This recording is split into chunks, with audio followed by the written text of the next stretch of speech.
Aloha po mga kamisyon, magandang araw po sa ating lahat.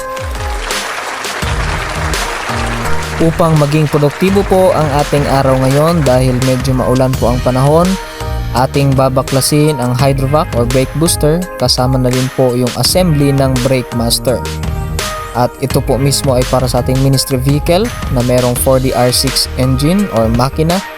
At atin itong tatanggalin ng buo sa araw na ito. Pupunta po tayo sa ilalim ng ating brake pedal at dito po natin tatanggalin itong apat na mounting, yung apat na tornilyo at kasama na din yung tornilyo na nagkakabit nitong pedal natin. Okay, so ang mga tools na gagamitin natin, una-una po meron tayong combination open at saka close na 12 wrench, no?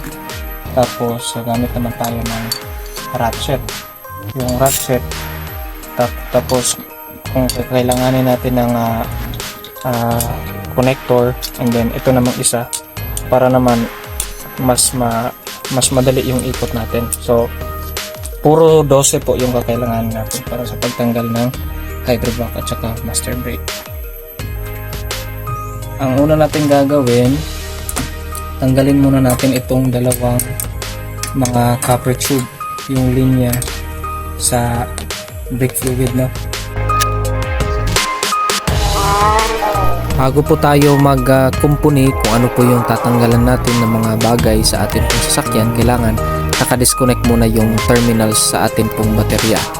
So dito, tsaga-tsaga lamang po tayo sa pagtanggal. At kapag ito naman ay natanggal na yung copper tube or bleeders, atin munang iligpit ito para hindi po tayo mahirapan. So medyo mahirap talaga to kung hindi tayo sanay. Ako hindi naman ako masyadong sanay, pero nakukuha ko naman.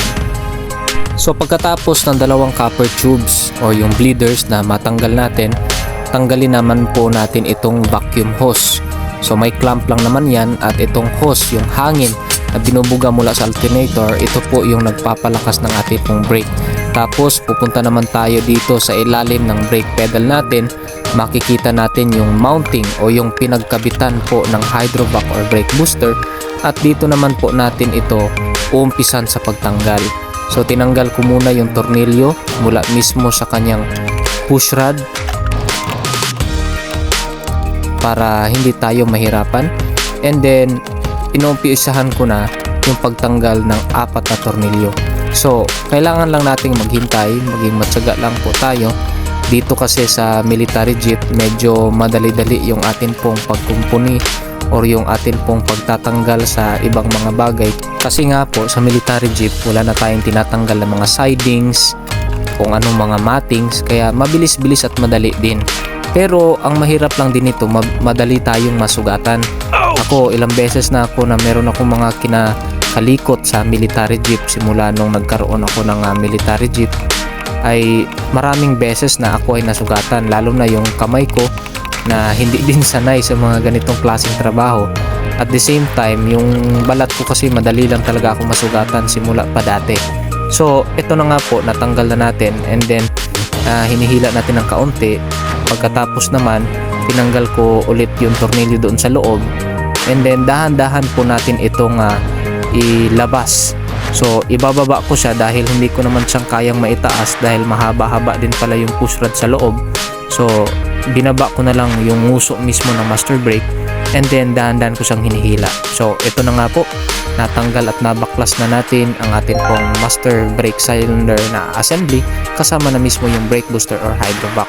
So dito yung mounting niya, maghahanap tayo ng kaparehan nito, at sana makahanap tayo kasi mahirap talaga mahanap ang pyesa na ito. At ngayon naman, bago ko naman ito ililigpit para sa paghahanap ng pyesa, sinusukat ko muna yung kanya pong mga mounting, no?